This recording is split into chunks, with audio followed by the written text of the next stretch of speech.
യുകെയിലെ anaesthetic മേഖലയിൽ ODP അഥവാ operation department practitioner ആകുന്നതിന് വേണ്ടി ധാരാളം അവസരങ്ങളാണ് NHS ഉൾപ്പെടെയുള്ള ഹെൽത്ത് കെയർ മേഖലയിൽ നിലനിൽക്കുന്നത്. യുകെയിലെ സ്റ്റുഡന്റ് വിസയിലെത്തി വർക്ക് വിസയിലോട്ട് മാറിയ അപർണയാണ് നമ്മോടൊപ്പം ഉള്ളത്. ഇന്ത്യയിലെ ഒട്ടുമിക്ക കോഴ്സുകളും യുകെയിൽ അംഗീകരിച്ചതാണ്. ആ സർട്ടിഫിക്കറ്റ് ഉപയോഗിച്ച് തന്നെ യുകെയിൽ നമുക്ക് വർക്ക് വിസ ലഭിക്കുന്നതിന് വലിയ തടസ്സങ്ങളില്ല.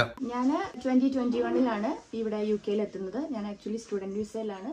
എൻ്റെ ഒരു മാസ്റ്റേഴ്സ് പ്രോഗ്രാം ചെയ്യാൻ വേണ്ടിയിട്ടാണ് ഞാൻ യുകെയിൽ വരുന്നത്. 1 ഇയർ പ്രോഗ്രാം ആയിരുന്നു. അത് കഴിയാനായ സമയത്താണ് ആക്ച്വലി ഇവിടെ നമുക്ക് എന്തൊക്കെ ഓപ്പർച്യൂണിറ്റീസ് ഉണ്ടാകും എന്നുള്ളത് ഞാൻ ആലോചിച്ച് തുടങ്ങിയത്. ഞാൻ നാട്ടിൽ ആക്ച്വലി എൻ്റെ ബാച്ചിലേഴ്സ് പ്രോഗ്രാം എന്ന് പറയുന്നത് BSc അനസ്തേഷ്യ ടെക്നോളജി ഒരു 3.5 ഇയേഴ്സ് പ്രോഗ്രാം ആയിരുന്നു. അപ്പോൾ അതിൽ എന്തെങ്കിലും ഓപ്പർച്യൂണിറ്റി ഉണ്ടോ എന്ന് അറിയാൻ വേണ്ടിയിട്ട് ഞാൻ ആക്ച്വലി എൻ്റെ സർട്ടിഫിക്കറ്റ് എല്ലാം UK നാരിക്ക് ചെയ്തു. UK സ്റ്റാൻഡേർഡ്സുമായിട്ട് നമ്മുടെ ക്വാളിഫിക്കേഷൻ ഇക്വലൻ്റ് ആണെന്ന് മനസ്സിലായി.